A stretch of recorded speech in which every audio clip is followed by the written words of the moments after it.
Só voltando ali, essa aqui é uma das imagens da marcha pelo Estado laico, que foi feito no estado do Rio de Janeiro. Não ficou muito claro para vocês, mas aqui, essa placa me chama bastante atenção, desculpem o termo que eu vou usar, mas ela coloca nem putas nem submissas, pelo direito à religião. Veja o mau uso dessa frase. Esse lema, nem puta nem submissa, ele foi originado na França pela defesa das meninas muçulmanas de não usarem véu. Baseado num evento que aconteceu há alguns anos na França, em que uma menina muçulmana não contou à família que tinha tido a primeira menstruação e continuou sem usar o véu. O irmão descobriu e, junto com os amigos, a violentou, o próprio irmão e os colegas dele, todos muçulmanos, bateram nela e a queimaram viva. E a menina morreu, após alguns meses de sofrimento. E um grupo de outras mulheres muçulmanas, que não usavam o véu, porque nem todo muçulmano usa véu, é importante saber isso. Existem mulheres muçulmanas que não portam o véu. O uso do véu é uma interpretação que se faz do Alcorão. A gente já pode até falar sobre isso. Mas criou-se isso em defesa do direito de querer ou não usar o véu. A utilização dessa expressão, nem puta nem submissa, por uma ideia de laicidade no Estado, é completamente descontextualizada. Quando a gente olha isso, a gente sequer entende o que esse cartaz quer dizer. É a marcha pelo Estado laico, acontecida no Rio de Janeiro. O interessante da marcha do Estado laico, eu gostei muito da multidão que se reuniu em Recife. Foram 25 pessoas, dentre elas um grupo de rock, um grupo de teatro, onde todos os atores são drag kings, e algumas pessoas, alguns estudantes universitários. Então tinha multidão enorme, de pouco mais de 20 pessoas. E a maior parte dos cartazes eram contra a Igreja Católica. Então, novamente, a gente questiona. A laicidade garante a igualdade de direitos e de conhecimento das diversas possibilidades de espiritualidade para permitir a todos a autonomia de julgamento e a cultura universal que lhes garantirá avaliar, analisar cada uma delas. Compete, então, ao Estado, através da educação, fornecer essas informações, assumindo um projeto de promoção do bem comum e de emancipação de cada um deles. Veja, a gente tem essa questão de autonomia de julgamento e a garantia de poder analisar, que a gente coloca ali, cada uma dessas religiões. Por que é importante? Até para que eu defenda a minha opção religiosa, eu tenho que conhecer as outras. Por que eu posso dizer que eu gosto de beterraba e não gosto de cenoura? Porque eu provei beterraba, eu provei cenoura, eu gostei de uma e não gostei da outra. Eu não posso dizer que eu não gosto de algo que eu não conheço. E aí é interessante que nós falamos de outras religiões. Deus me livre que eu vou entrar na Umbanda, no Candomblé. Esses evangélicos, um horror, eu não quero nem saber disso. O que eu conheço das religiões deles que me permitem dizer não serve para mim? Eles nos conhecem. Nós não os conhecemos. Pelos estudos, pelas pesquisas que eu faço, eu tenho muitos contatos com pais e mães de santo, com líderes religiosos evangélicos. Eles sabem tudo da Igreja Católica. Não estou falando dessas de igreja de esquina, eu estou falando dos protestantes tradicionais, que são chamadas de igrejas de missão, que são pessoas bem preparadas, que têm uma formação, que têm toda uma história. Você conversa com eles, eles comparam a religião deles com a nossa. Nós conversamos com eles e só sabemos falar da nossa. Eles citam todos os pontos que os aproximam e que os separam do catolicismo. Nós não conhecemos os pontos que nos aproximam e nos separam.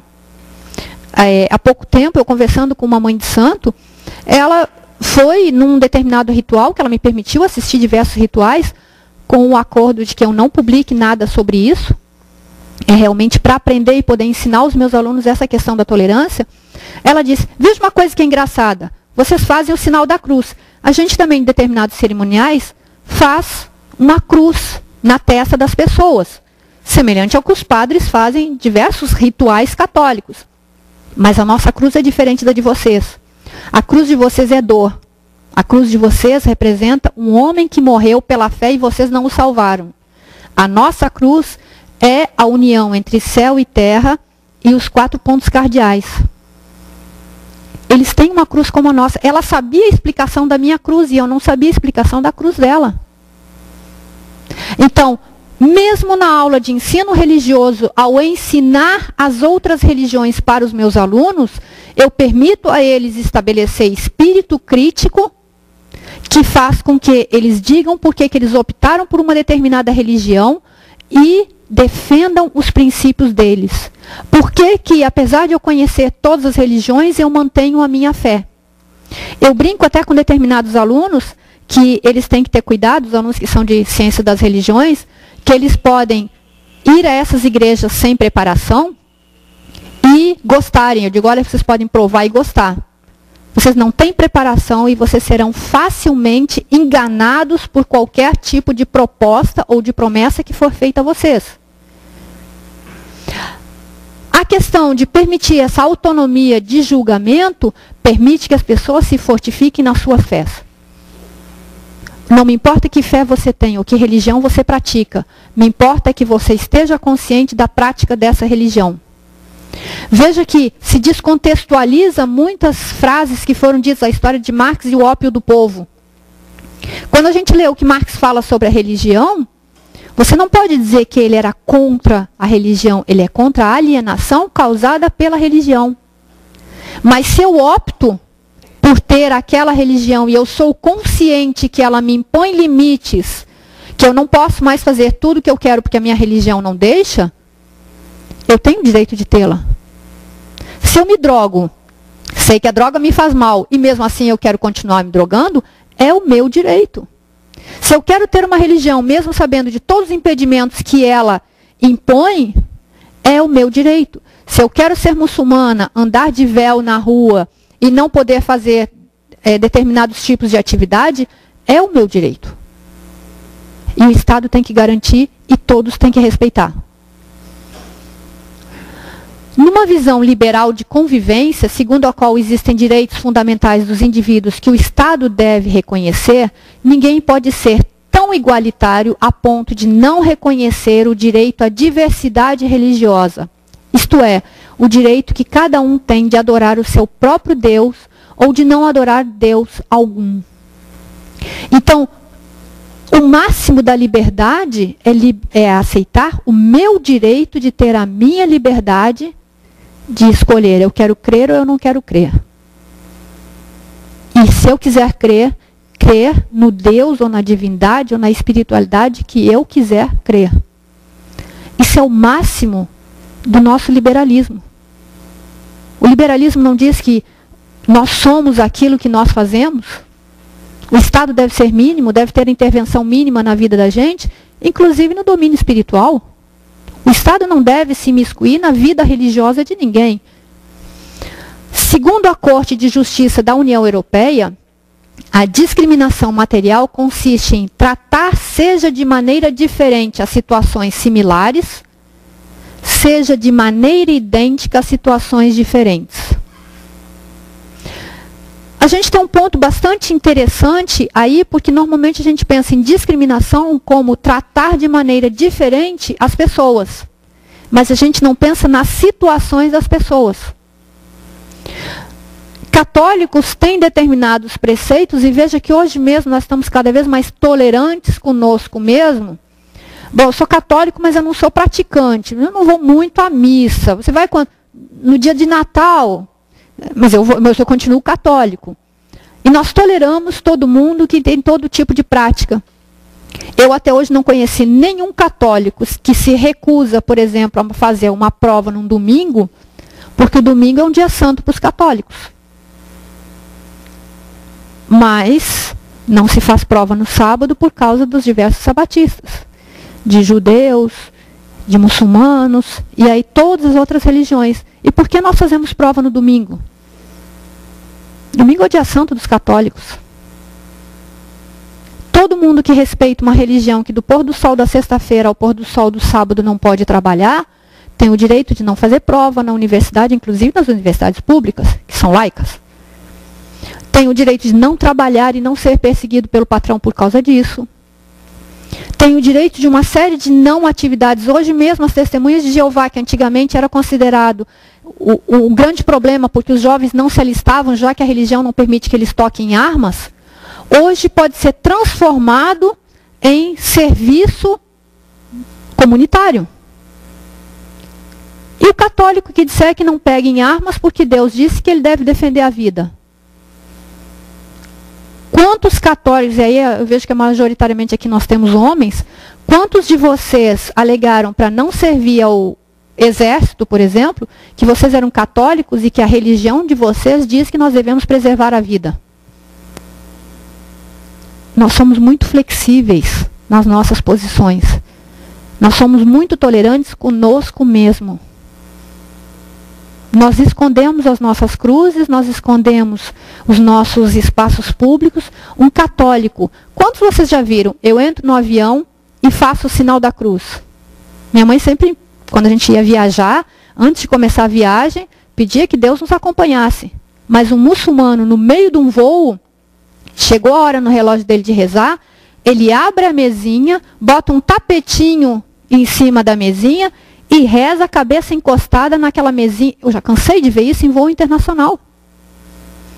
E nem as aeromoças passam ao lado dessa pessoa para não atrapalhar a oração. Termina, ele tranquilamente dobra. Antes ele pegou a bússola para apontar para ver onde é que é Meca. Ele reza ali, faz a oração dele, dobra o tapetezinho dele e guarda e continua tranquilamente a viagem dele. Quanto católico faz o sinal da cruz? Eu, pelo menos, não conheço ninguém. E várias vezes, quando eu fiz o sinal da cruz dentro de avião, a pessoa, nossa, já está botando mau agouro, já está achando que o avião vai cair, já está pedindo. É verdade? Então, a gente tem que parar para pensar. Tratar de maneira diferente situações similares é discriminação. Mas tratar também de maneira idêntica situações diferentes é discriminação. Nós devemos dar o direito a todos de professar a nossa religião, mas nós temos que exigir os nossos direitos de professarmos a nossa.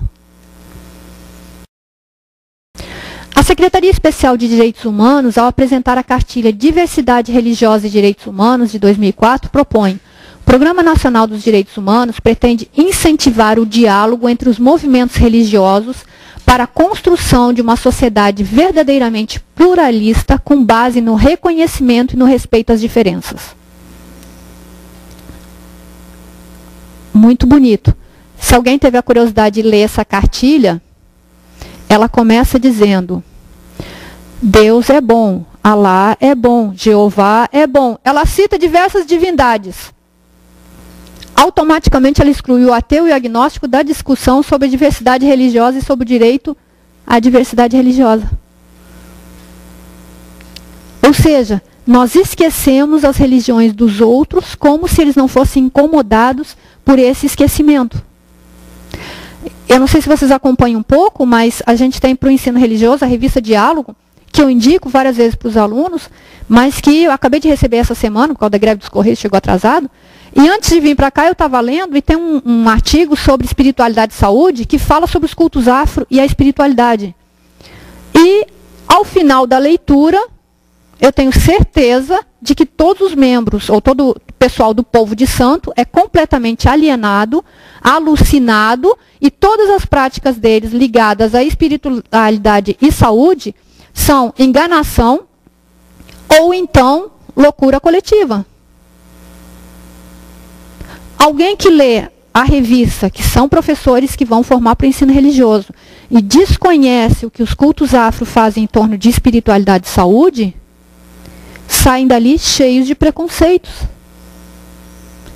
O fato de colocar lá no início, a revista não se responsabiliza pelas opiniões individuais dos autores, que a maior parte das pessoas não lê essa observação, significa que a revista não tem responsabilidade sobre a disseminação da discriminação? Nós deixamos passar muita discriminação de forma desapercebida. E eu já citei, como eu tenho esse contato com esse pessoal do Povo de Santo para conhecer um pouco mais do trabalho deles. Várias vezes a mãe de santo, com quem eu tenho aprendido muito sobre os cultos afro, ela me diz, existem inúmeras pessoas que chegam aqui e dizem, eu tenho um problema espiritual, eu estou com um encosto, eu quero que a senhora jogue os búzios. Ela joga e diz, você não tem nada. Não tem que ter, jogue de novo. Ela diz, eu jogo 3, 4, não tem nada.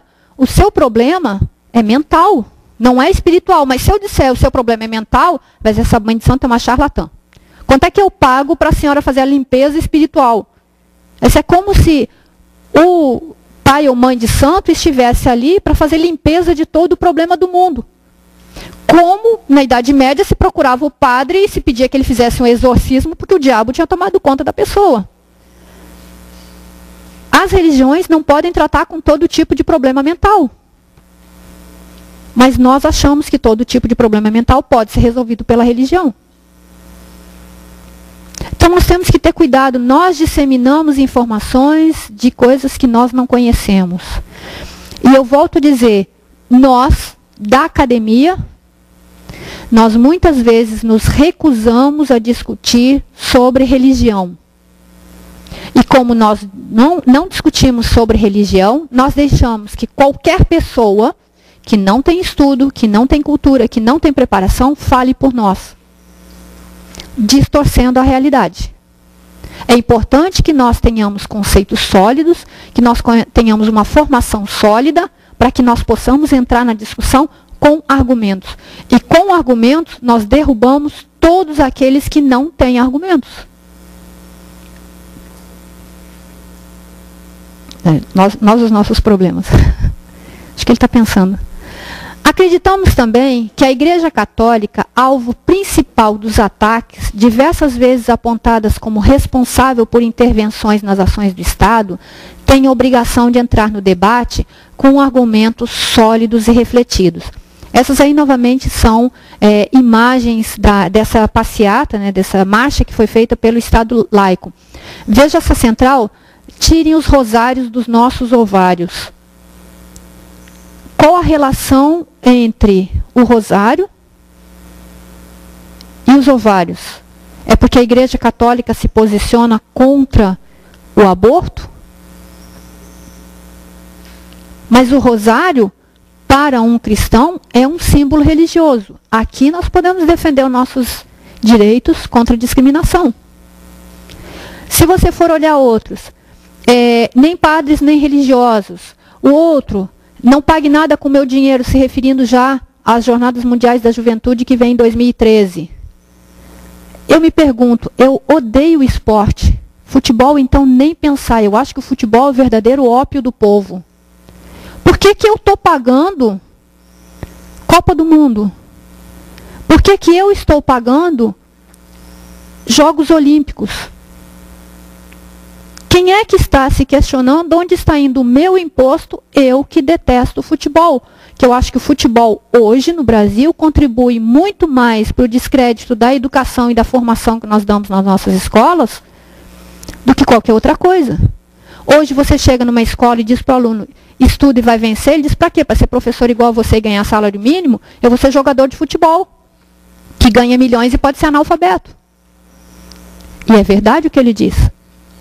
Um professor com inúmeros anos de estudo, com doutorado, ganha na universidade menos do que um ascensorista de um tribunal em Brasília. É verdade, você diz para o seu aluno estuda que você vai vencer na vida, ele prefere ser analfabeto.